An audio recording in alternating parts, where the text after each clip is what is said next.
Hey everyone, happy Thanksgiving and welcome to our market update for November 2023.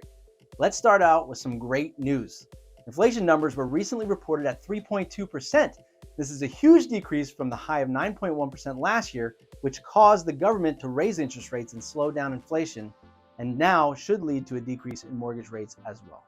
And we have seen that a little already. Mortgage rates have slightly dipped from their highs of over 8% and are now around 7.5%. The number of homes for sale throughout the DC area has risen over the past few months to about 2,500. However, this remains well below the historical average of 6,000 homes. Simply put, we need more inventory. After a drop in average sales prices last month, we saw prices rise again in October across all home types month over month.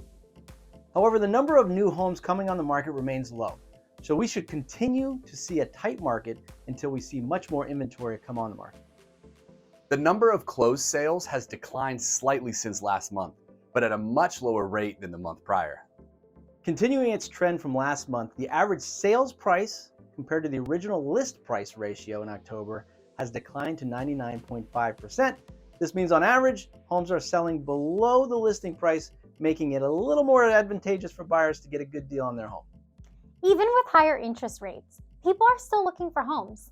In fact, a recent study showed that 17% of buyers are still planning to buy a home in the next 12 months, which makes sense because across all demographics, people still see owning a home as very important. It's still very much a part of the American dream. Most people understand that owning a home is a wealth building tool.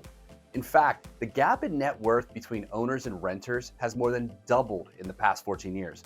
When you buy is much less important than how long you stay in.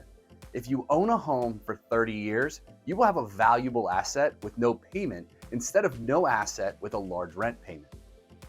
If you are waiting for prices to fall before you move, you may need to wait a while. Even with higher interest rates, we saw prices increase throughout the country this past year. And if interest rates go down, it likely will increase demand and prices. So what does all this mean? Well, if you're a buyer, there's finally some good news. Interest rates are decreasing and inventory is slightly increasing.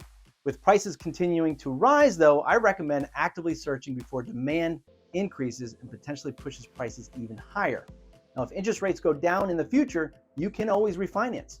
Higher rates had pushed a lot of people out of the buying game over the last year, and I think they're going to start coming back in 2024. If you're a seller, you are in a great position as the market still favors you.